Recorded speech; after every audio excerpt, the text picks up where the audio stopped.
Kibaki was a great reader. Actually, where he picked us from and took us to in 10 years, I don't know, we'll require maybe 5 or 10 presidents to take us there, you know?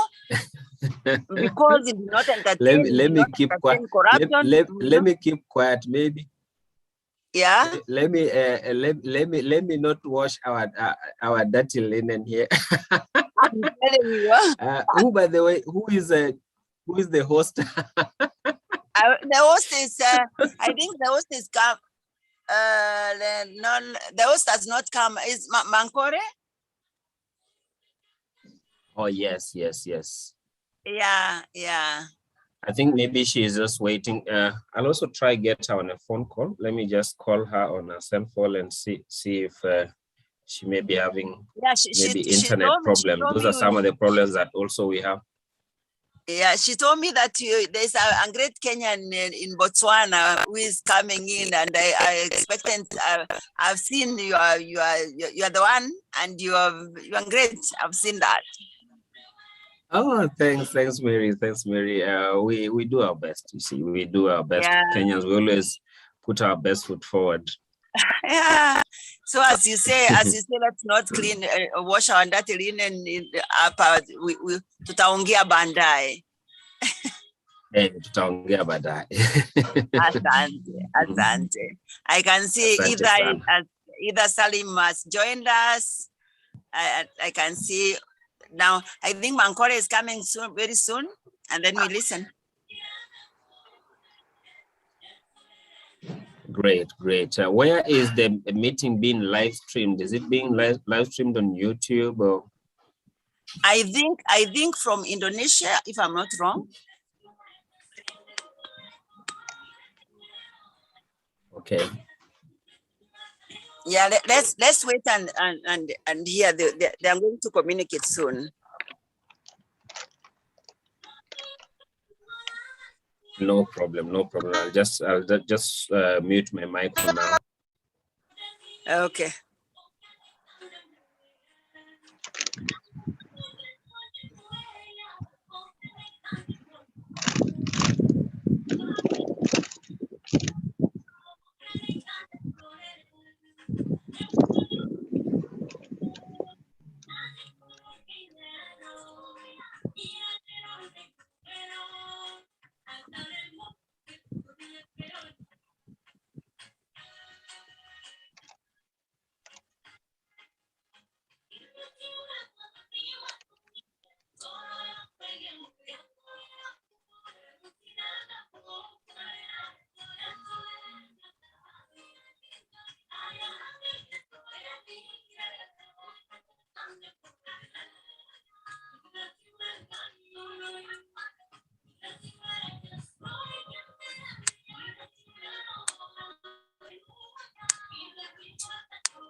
Good afternoon.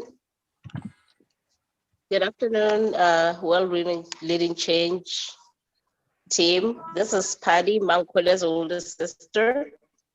I've logged in. She's on her way to my house because she was having technical problems logging in. So I just want to apologize on her behalf, but she's on her way, trying to source the internet.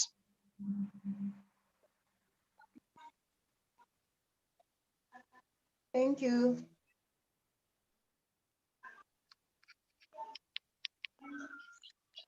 Hi, yeah, actually we also have the co-host today, which is our guest host, Miss Gabriela. I don't know whether Miss Gabriela is already here.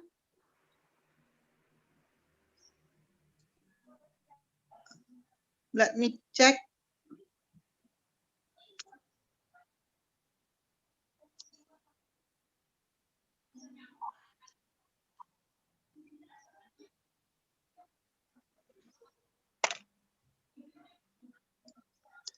Yeah, Gabriela, the co-host, is not here yet. So why don't we just start?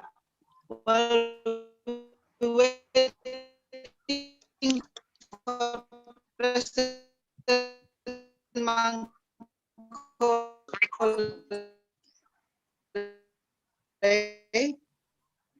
we can just start because we have one honorary guest already here. Thank you very much for your time.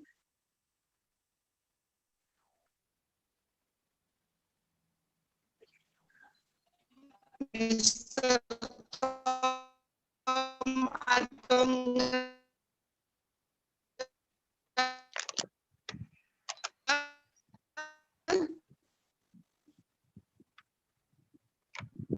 I can barely hear. I don't know if it's my side only. There's internet problems, I guess. I can barely hear. Yes, even me, I can hardly hear her.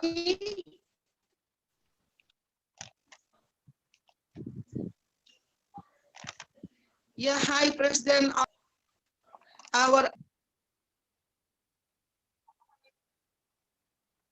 I've raised my hand too.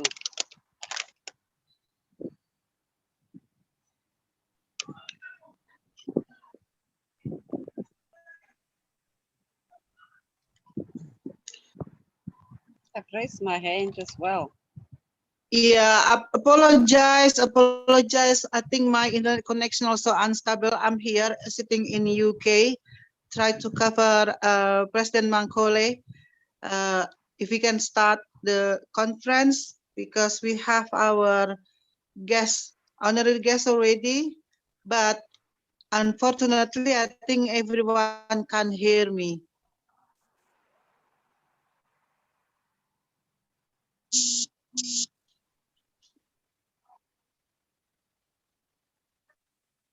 We can hear you. It's just that it's cutting.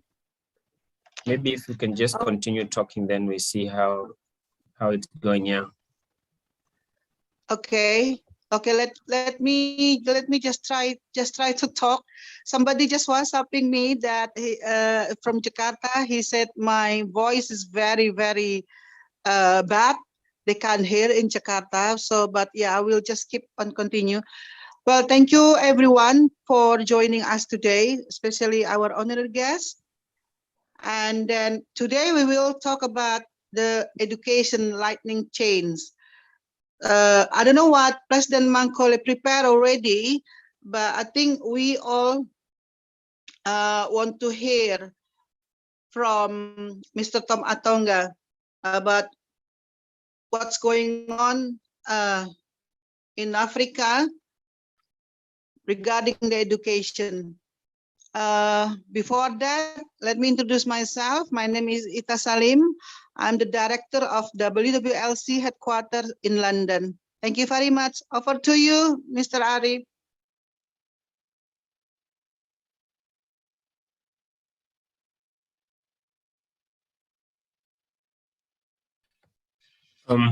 Thank you. Would you like me to go ahead? Yes, please. Okay. I'm trying to present. I'm trying to present my screen. Just give me a second.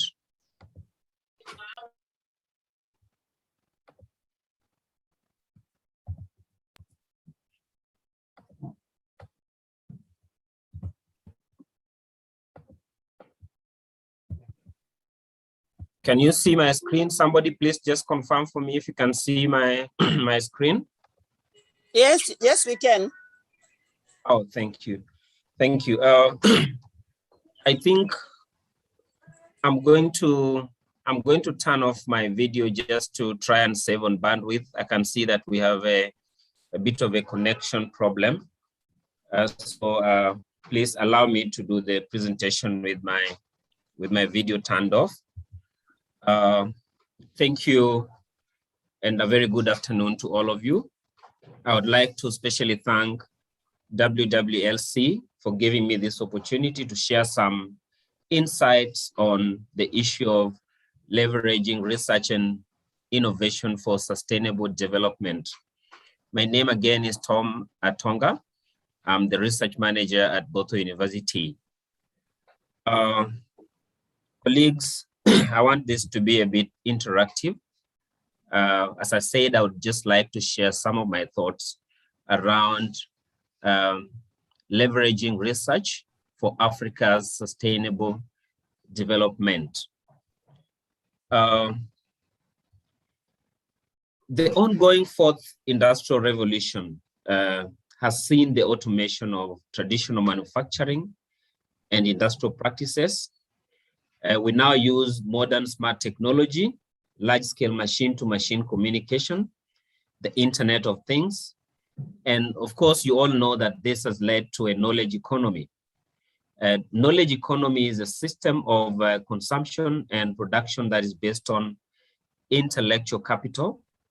In particular, it refers to the ability to capitalize on scientific discoveries and basics and applied research. And this has come to present a large component of all economic activity in most countries around the world. Now, I'm talking about fourth industrial revolution, and I'm talking about knowledge economy so that we can draw parallels with what is happening here in Africa. Now, so where are we in Africa? Please allow me to start by looking at some statistics on Africa.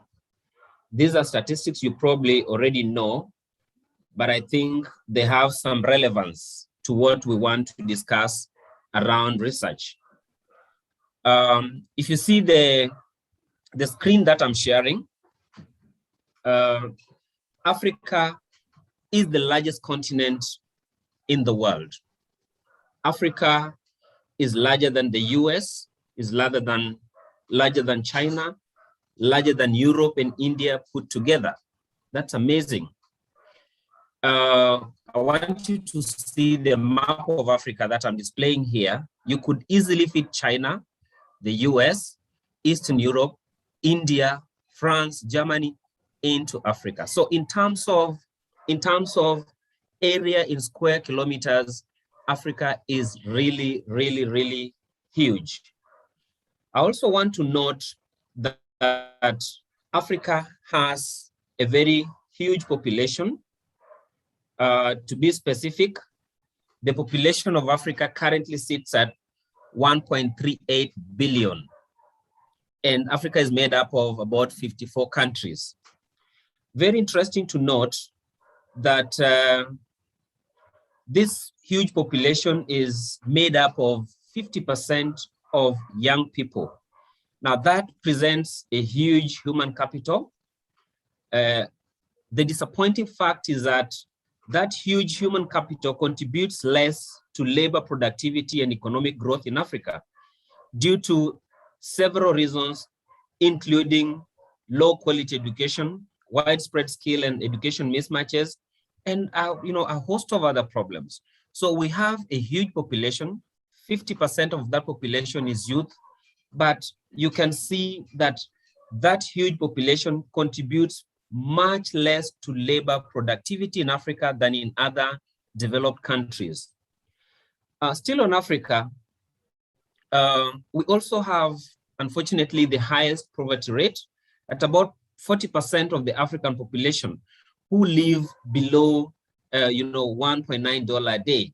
And that accounts for 2/3 of the global extreme poor population. Africa today accounts for 17% of the world's population, but also interesting to note, I didn't put that statistic here, that the 17% of world population only contribute about 3% of global GDP. Now, in terms of resources, I already mentioned that we are very rich in Africa. We've got oil, we've got people, we've got diamonds, we've got wildlife. I welcome anybody who is joining the meeting from outside of Africa to just come and see our beautiful wildlife. We've got minerals, we've got gold, we've got gas, we've got arable land, and we've also got beautiful sunshine here in Africa. All these resources that we have in Africa, the unfortunate thing again is that we have very little capacity to take the lead in their extraction, production, as well as sale. So you realize that most of the time, Africa does not benefit from this huge wealth that we have here in the continent. Now, how do we therefore leverage research? Because remember, I wanted to talk about research, leveraging research and innovation for Africa's sustainable development. So how do we leverage research and innovation for Africa's sustainable development? How do we, get research to provide solutions to some of our problems?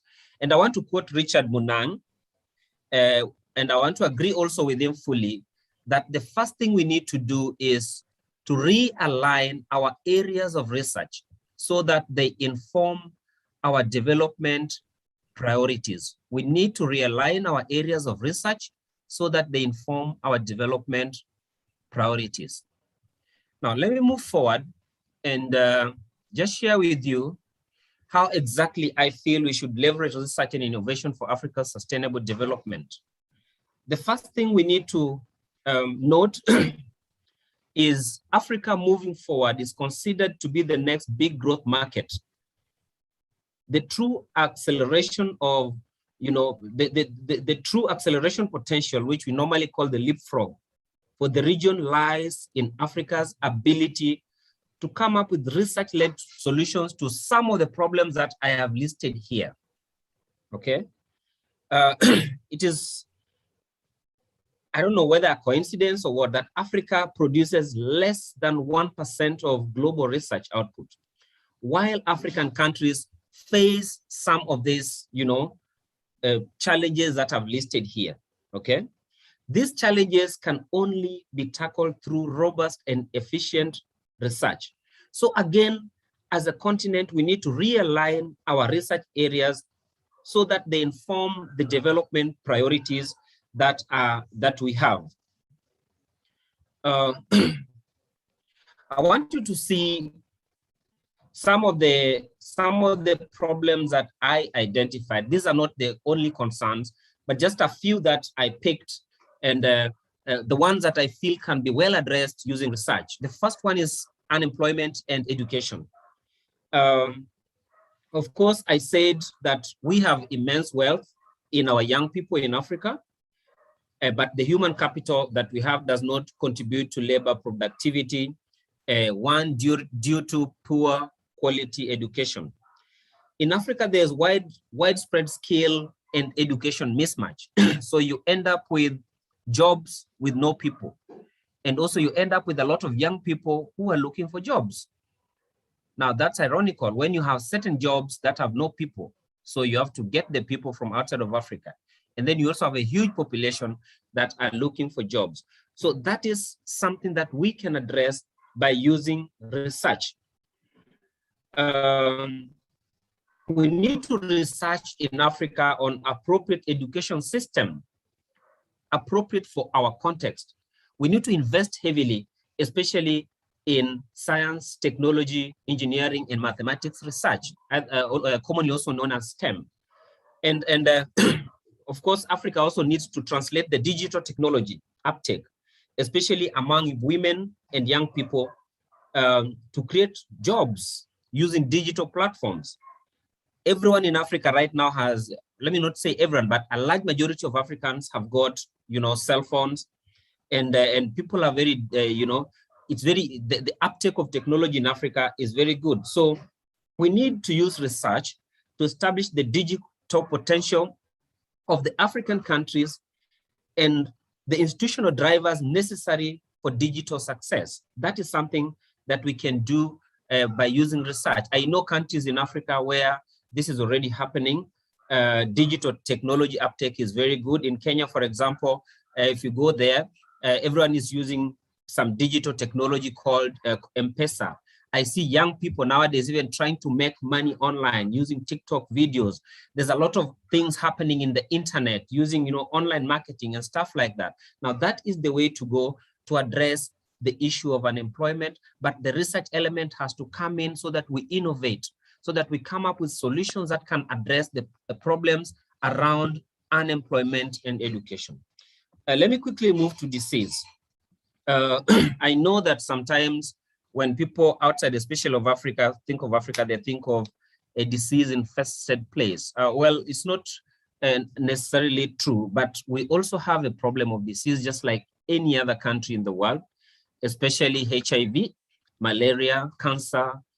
Of course, right now, you all know that COVID is a pandemic ravaging the whole world. So we also need to use research, okay, and innovation to address this kind of problems. We are lacking enough researchers on indigenous knowledge systems, including research on traditional medicine. Right now, I feel it's a bit of a shame that all African countries are waiting for COVID-19 vaccine to arrive from somewhere outside of Africa. Where is our own research to provide solutions to our problems locally? Another challenge that we could address using research, and I was talking to my sister there in the meeting on the side, is the issue of corruption and poor leadership, okay? We still need to just find a way that we can research around this problem and come up with innovations to stop rampant, especially corruption and election rigging. My own country, Kenya, is going into election next year. I'm sure there are some people who are even planning to rig an election. Now that gives poor leadership. When you have poor leadership, you have corruption and you have general underdevelopment. Why can't we leverage on research and innovation to address the issue of corruption and poor leadership? It can be done. Climate change. Climate change is something that not very many people take seriously, but it is soon going to hit very, very hard if we do not pay attention to it. The Intergovernmental Panel on Climate Change recently released the latest State of Science report on climate change. And the findings are not very amusing because the globe is headed for a 1.5 degrees Celsius warming sooner than was projected. So this can really, really impact agriculture. It can impact business, it can impact a lot of things. And to avoid the worst climate impacts, we need to act swiftly. We need to do research. I don't know how much time I still have, but what I'm saying is we need to do our own research on clean energy. Is there somebody saying something? All right, we need to do our own research on clean energy and nature-based agriculture. And clean green energy is an area in which all African countries hold a good comparative advantage. We can start working around that. Let me move a bit faster and talk about foreign debt. Nearly each African country is owing, and the rise debt trend across Africa is worrying, with many African countries already in debt distress, especially in the wake of COVID. Now, I don't understand why instead of giving Africa huge loans, which mostly end up in corrupt pockets, why can't we direct this money into research? Okay, why can't we fund research in Africa? Why can't we fund collaboration so that Africans are able to also start producing their own IP? I'll talk about IP in just a second. And when it comes to food insecurity, okay, can we invest in agricultural food production? Can we invest in research around agricultural food production?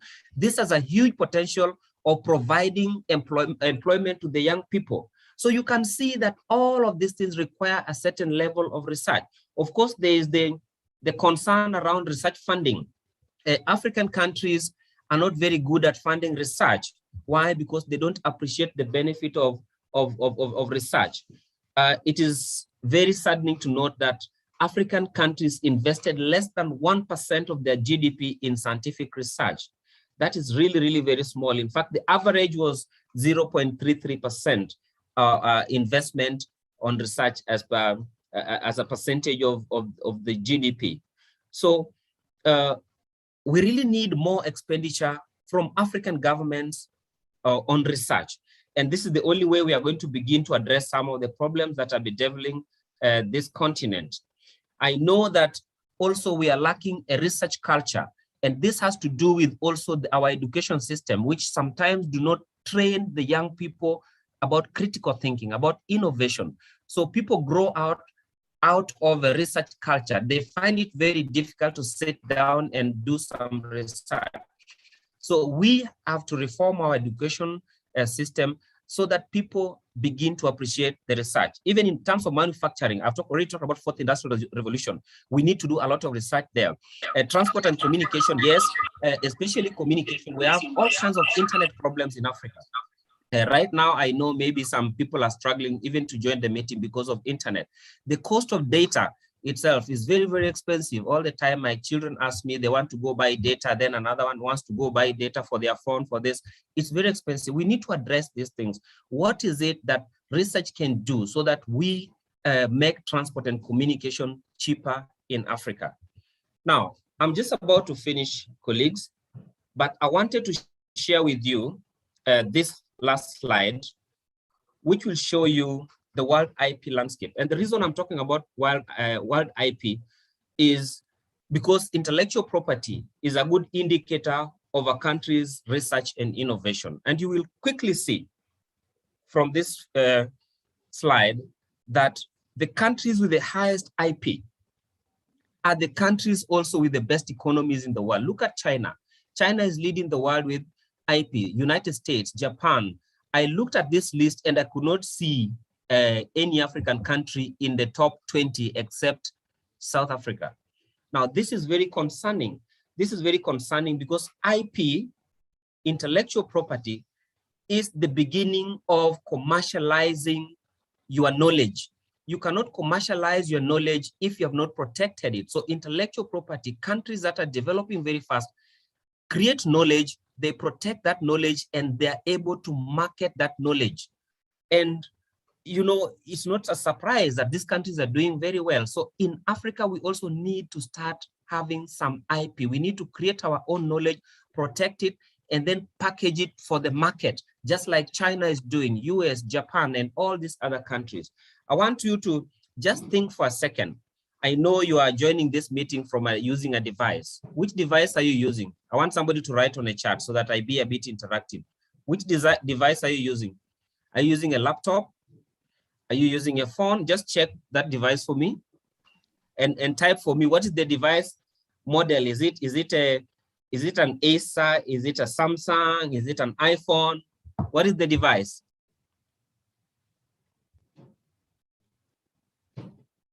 Yes, Paddy, tell me, which device are you using? You can just speak.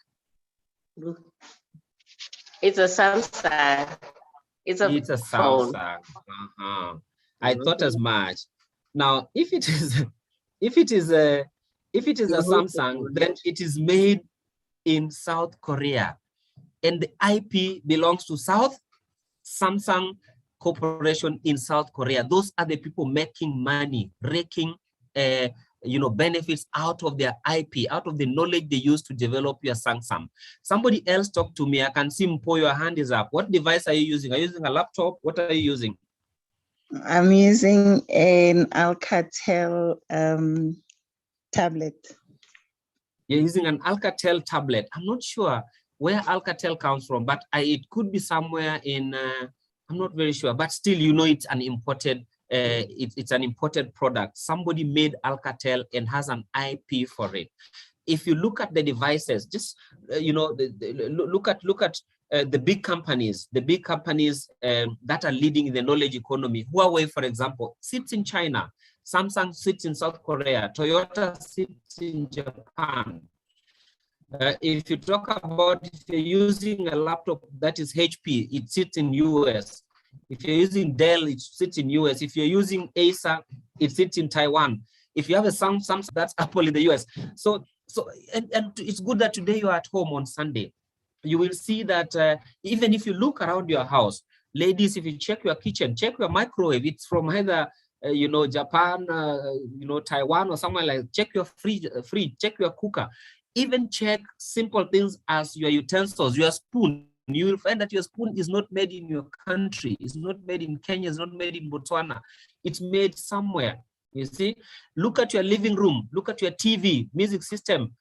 Even if you go to your bedroom, ladies, I know you like your wardrobes. What is there? Which clothes are there? Where are they made? These clothes are not made here. Somebody has IP. So as long as we don't own the IP landscape in Africa, we will only be working for the countries that are able to produce this kind of knowledge and protect it.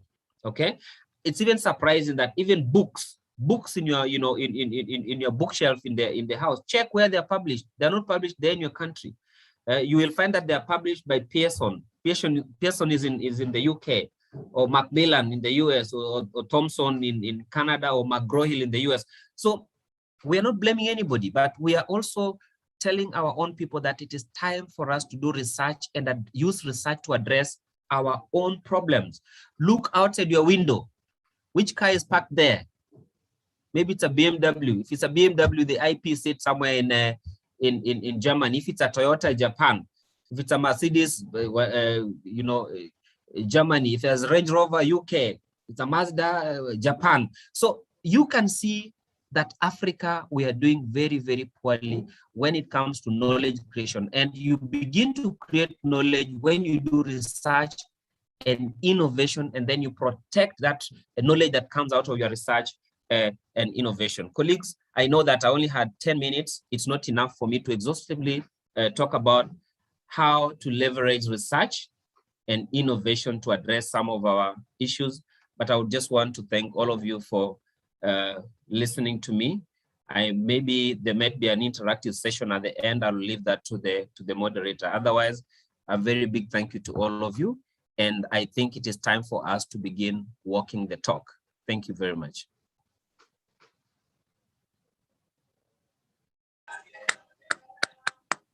So much. I can hear the hands of applause. Thank you so much, Tom. And my sincere apologies. We are having serious internet challenges, but we thank God that we've been able to link again. Thank you, really well researched, well-informed presentation, and this should ignite a lot of conversation. This is the whole purpose of World Women Leading Change. We're here to network, here to interact, we're here to inform, because everything is surrounded by education. The backbone of everything.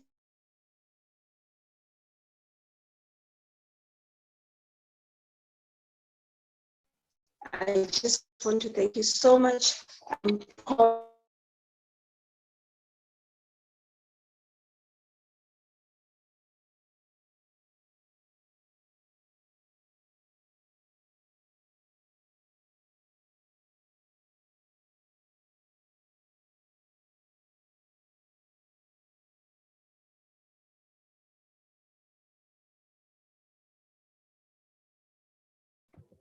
I can't hear anything. Mama Nkole, are we okay? Yeah, all of us, we can hear. I think we've lost her. Oh, okay. Yeah, she's not in the Maybe list. someone can help her to just make sure that the meeting is moving forward.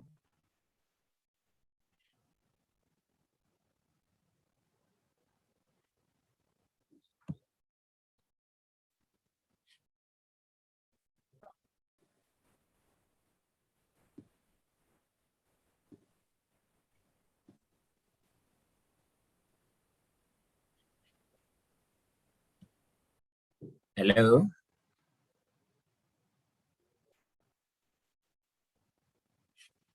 Hello.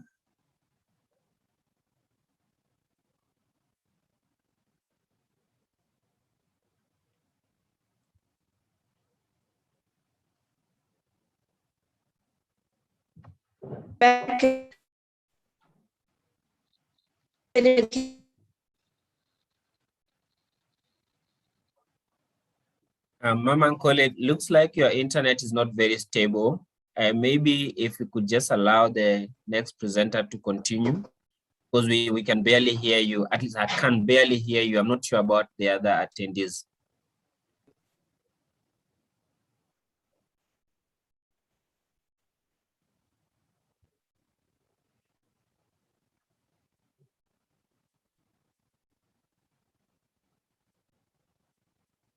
Mama Nkole?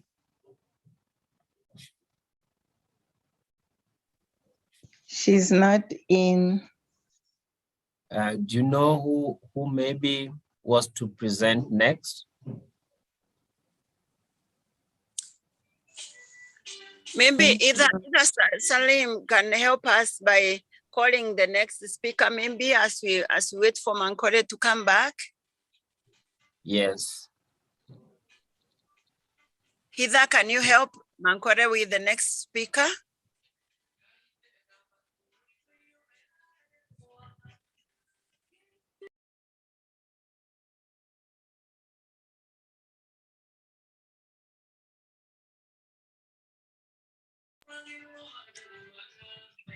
Tom, maybe as we wait for Mankore to come back, I can maybe react to your presentation as an educationist and coming from Kenya. I have a college where I teach. My school is based on skill-based training. We train in fashion, hair and beauty, hospitality courses. And I can't agree more with you when you talk about what Africa is lacking, because like we speaking from the industry where I am, cosmetology, fashion and beauty, it's so demoralizing and so heartbreaking to imagine all the products we use sorry, for training, for example, from simple as hair and beauty, we all buy from outside the country. But we have raw materials, and because those raw materials, if you talk about avocado, if you talk about aloe vera, sorry, all those products, those raw materials, all the raw materials which go to cosmetics, which we use, those raw materials come from Africa. Then go and produce the products, and then they sell back to Africa at a very, very exorbitant price. And then you ask ourselves, where are our researchers here in Africa? Because I know if those products are produced here locally, then it will create job opportunity for our youth. It will create even businesses for our youth, because they can afford the cosmetics, they can afford the products to use here locally. But because we don't have them locally here, even something you buy from China for maybe I can say something you buy from China, five shillings, our Kenya shillings is like 0.5 of $1, I think. That product, by the time it reaches the shops in my country, is 200 or 300% more than buying it from China. So you can see that product, if it was produced here in my country, then it will be easy for for everybody to get, especially the youth, and they can be able to do businesses. It will create jobs for the youth through research. those manufacturers can start manufacturing and producing those things here locally, and the job creation, there will be job creation because people will be employed to do those jobs, and at the same time the products will be cheaper. But what do you find? We find by the time those products reach the continent, they are so cheap, they are not even good quality. But by the time they reach here, they are as expensive as the best quality from UK or Germany or something like that because of the distance. So you have a point there. Number two, I don't know why in Africa, we don't have, you have rightly said it, I don't know why we can't be able to research and produce even our vaccines like COVID. Do you know, Tom, the most intelligent scientists and even from any kind of any industry, if you go to look at the people work there, the scientists who work there, the engineers, everybody, they are Africans. So there is also there's brain drain from Africa. Not that we don't have people who can produce, not that we don't have people who can do research, not that we don't have people who are capable of even opening the best manufacturing companies here and research centers here, but there's brain drain. And why do we have brain drain? Because of lack of infrastructure and corruption, like we said, taking the top or whatever in Africa. You find people like you, Tom, you're not proud. Most of us, we are not proud to be here and develop our continent because there is no recognition and there is no support and there is nobody who recognizes our intelligent geniuses from Africa to encourage them to come back home and build their continent. And I say this because I see people coming back every time so enthusiastic. Our children are coming from abroad so enthusiastic with all the knowledge and everything, ready to take up the African, take it to another level. But what do they find when they come here? They find to get a good job here, you must know who, it depends on who you know. Not how intelligent you are, not what you have, not what you can deliver, but it is who do you know. So you find they get so frustrated. There are no infrastructure, there are no structures to absorb such people when they come back so they can come and give back to their continent. So what do? They go back to wherever they came from, and then they disappear, and then Africa is left blank again. So on education, it's a high time Africans looked at ourselves and looked inward to see the children we have and motivate them and encourage them and create structures to support whatever they have so that they can be the next top-notch engineers, top-notch scientists, top-notch manufacturers in the continent, because that's how Africa will grow, and that's how Africa poverty index will go down, and that's how Africa, if we educate our youth, and if you educate our people, that's how Africa GDP will go up from that 0.0 you are talking about to even 10%. I don't know why we should not create that, because Africa has everything. We have everything. We have all the raw materials we need. It's only that we don't have the manpower. We don't have the capacity to do it, and not because we don't have the capacity, but because there are no recognition of our geniuses and our scientists and our people we educate. Then there's brain drain. So if we stop that brain drain, I think Africa can grow. And I'm very happy for that presentation. As I was listening to you, I was saying I wish we can get many people like you presenting to Africans, and so that we can be able to open our eyes and say, you know what, we can do it. We can do it. Because listening to people even in these conferences, and thanks to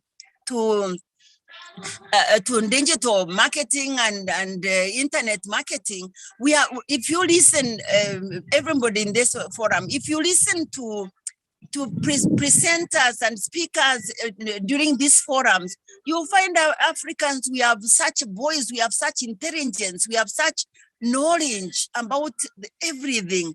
It's only that I don't know what happens that we can't be able to look inwards and build what we have in our minds to build Africa. But I know one day things will change and the narrative will change. Thank you so much, Tom, for such a presentation. I hope you will share with us that presentation, because I would really love to look at it and see how we can be able to go inside and interrogate ourselves. Thank you, Tom. I don't know whether Mankore is back. Yes, so Ambassador. She can take over. President Mankore, are you back? Yes, I'm back, finally back. Yes, hello and good afternoon and good evening and good morning to President Mankore. Can you hear me? Hello? Yeah, you are a bit faint, but we can hear you. Can everybody hear Mankore? Can you hear me? Can everybody hear me? Yes. Oh, Sisimpo, Kyaleboha. I just wanted to thank everybody who's on the forum. This is the beauty and the power of World Women Leading Change. I just want to encourage everybody now to say, let us look within. Let us see the greatness that we have as Africa. Let us see the greatness that God has presented to us through COVID. That he has ushered us into a new way of working, a new way of networking. Here we are from all over the world, sitting, talking as one family, encouraging and motivating each other. Diaspora speaking. There's a Kenyan in Botswana and a Kenyan in Kenya, talking about the same issues which we talk about every day. The time has now come for us to change these issues, translate them into real business, translate the way we've been doing business. We have been, since COVID, we have been having conferences on World Women Leading Change. Now it's time that we turn these conversations into real business, change the diaspora, everybody is all over the world.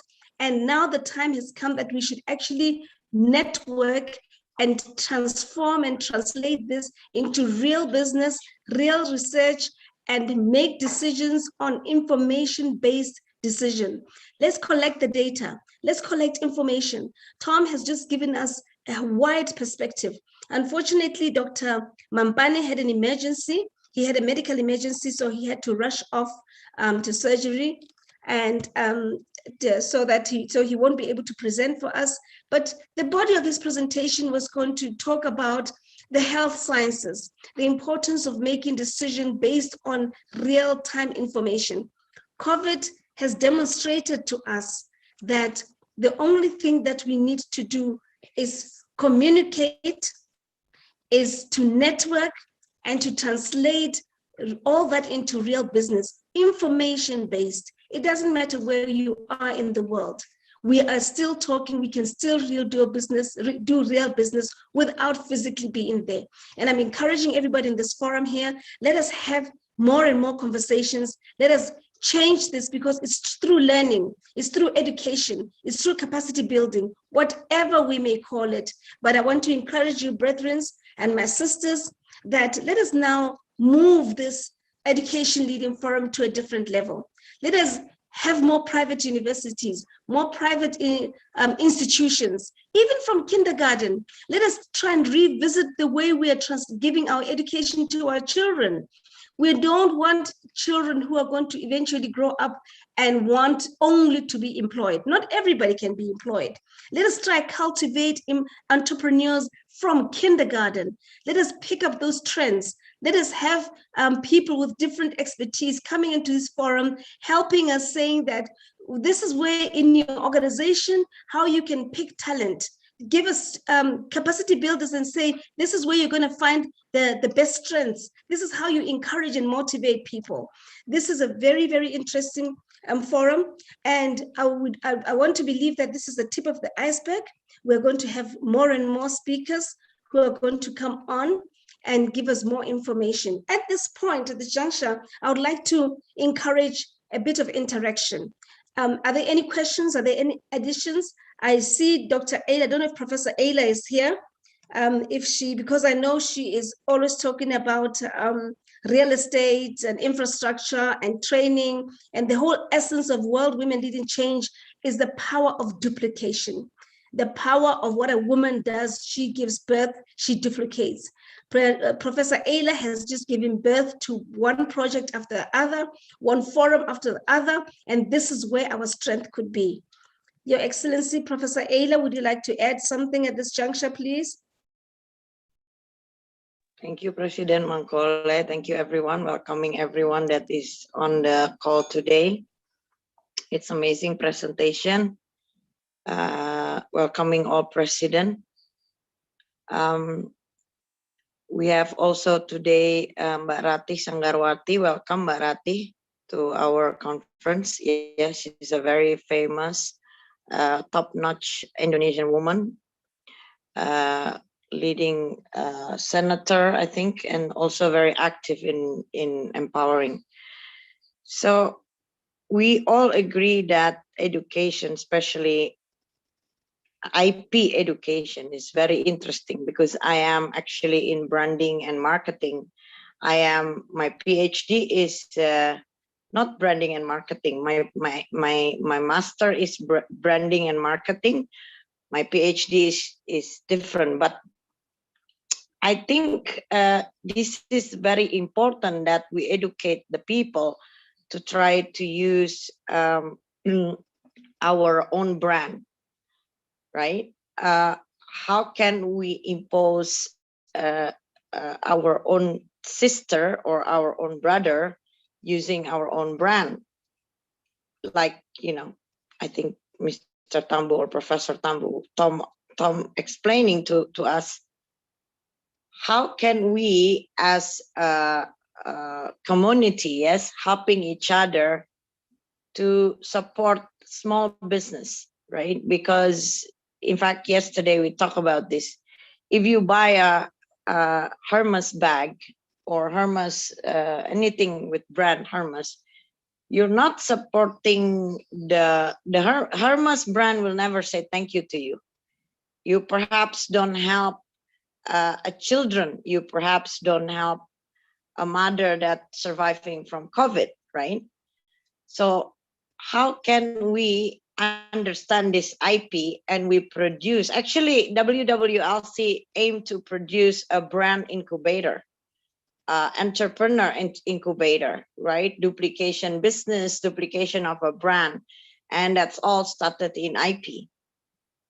But obviously, to have an IP, to have a strong IP that people willing to pay for your IP, right? You have to stand out, right? If you pay Samsung telephone, you understand what you have with Samsung. It's a standard. If you talk to somebody at level of Harvard University, for example, you understand what kind of level education you have, right? Or you understand when you go to a company called Four Seasons Hotel, you understand what you get. That is IP. And hopefully by educating these people begin to understand that, yes, Africa is big and Asia is also big. So if Asia and Africa join together, not taking Europe, we also take Europe with us. But if we join together and promote our own brand, we could be strong each other. So this is the vision of WWLC. How can we trade among each other and support another business? But the IP eventually will come, because if people understand your quality, there is something about brand, right? It's quality. Brand is quality. So when you want to brand Africa or you want to brand Asia, there has to be a KPI that you decided. What do I get when I go to Africa? Or what do I get when I go to Bali or Indonesia or Asia or Thailand or Japan, for example? So that KPI needs to be transformed into education, skill set, because I have a school, free school actually, skill set that enable people have that KPI. This is my standard. I'm not going to go with that standard, right? this is how I will serve people if you are in service. This is how my product are. This is the why, for example, people willing to pay for branded stuff, right? Because when they use it, actually people already know it's expensive, right? You know, when you use Hermes bag, people think, all right, they use Hermes bag, it must be expensive. Then you have what you call community leverage. But this is the capitalism, the old world, I say. The new world should be different. In fact, when we want to launch our brand, we will take a KPI of social impact that you do. We will want to know how many people that you help, how many people that you change. It's called kindness, KPI kindness, right? And this is important for us to start to educate IP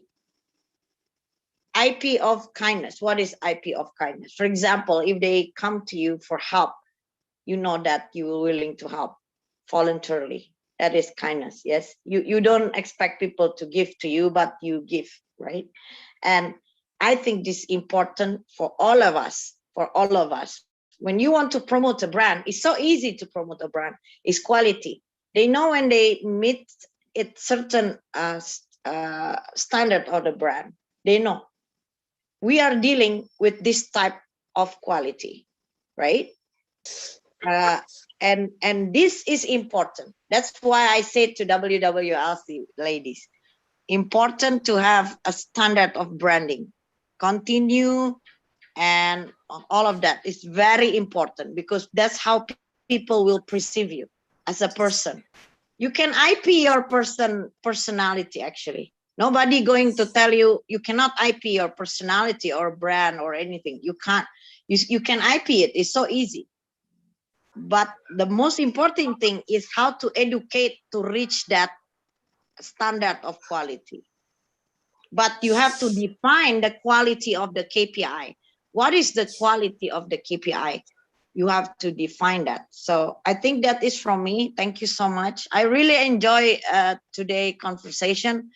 And thank you for sharing, Mr. Tom. And thank you for being here and share the space with us and being kind. Also for President Mankole, President Alice, all the president here, and Axel. Thank you so much. Love and light. Wow, thank you so much. Thank you, Dr. Ayla. Your Excellency. Thank you so much, Dr. Ayla. Ladies and gentlemen, you heard it from the founder of World Women Leading Change. She shared with us her heart. She is the woman behind this vision with an amazing team that she works with.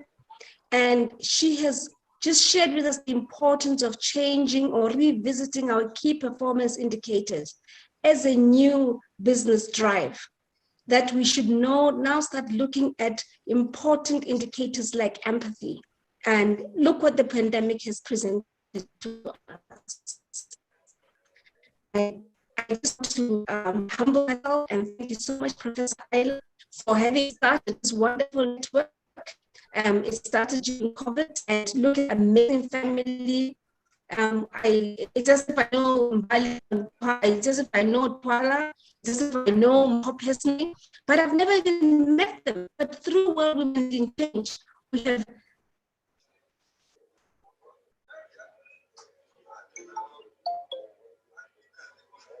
and I just want to find out if there's anybody else. And our Ambassador Alice, wonderful experience, shared in insight and motivation.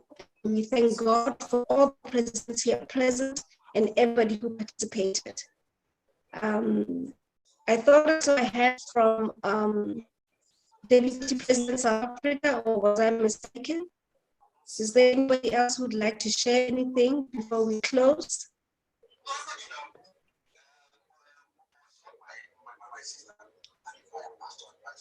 With that, I just want to thank our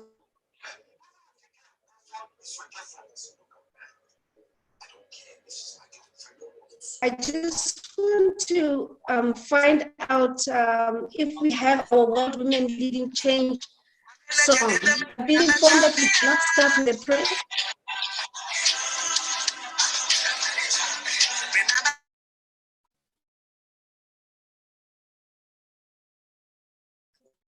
Can we have the World Women Leading Change? I'm sorry, Professor Ayla. Who is stepping in for Nadia for us? Axel, can you put the song?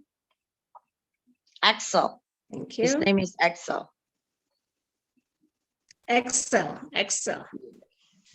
He is not. He's just helping until we find a good secretary because he's in Liga.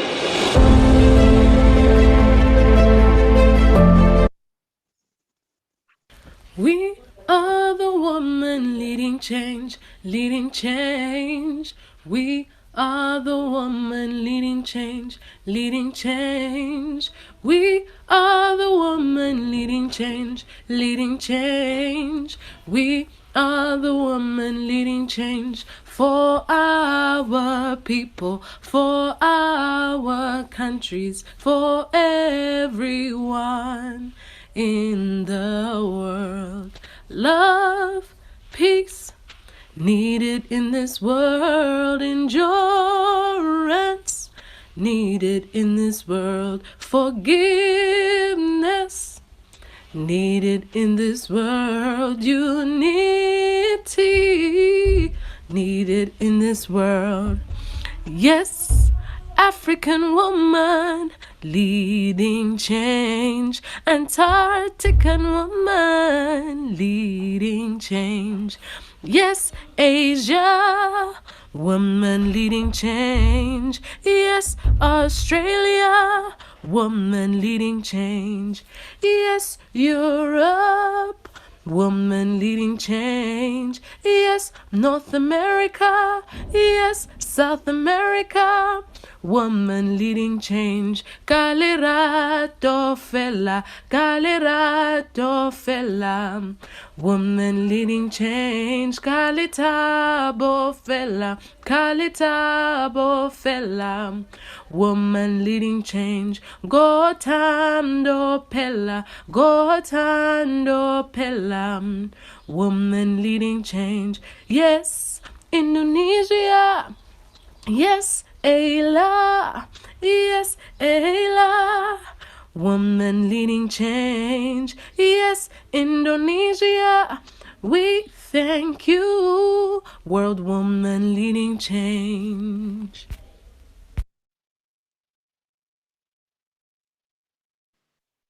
Thank you very much for that, Alex. Can we just ask Sisimpo, can you close for us with a prayer, please? Mempo. Okay. Yes, ma'am. Please join me in prayer. Good afternoon, Heavenly Parent. We thank you so much for your love, for your guidance and protection that you've given to us, and for all the knowledge that we've received today on this platform. And we're deeply grateful for all the speakers that came in and shared unselfishly their knowledge with us. And we pray that you can use it to empower ourselves and our communities and everybody else that we interact with. We really are deeply grateful, and we pray for all those people that could not make it to this platform. And we know it's because today it's a Sunday, and many of them may still be on the way home from different places of worship. We are just so happy to have met with each other and interacted with each other this afternoon. And for that, we'd like to say thank you so much. I'd like to offer this with sincerity in Jesus' name. Amen. Amen. Amen. Amen. Amen. Thank you so much. Can you please, okay. Can you please have a minute of silence for the non-Christians?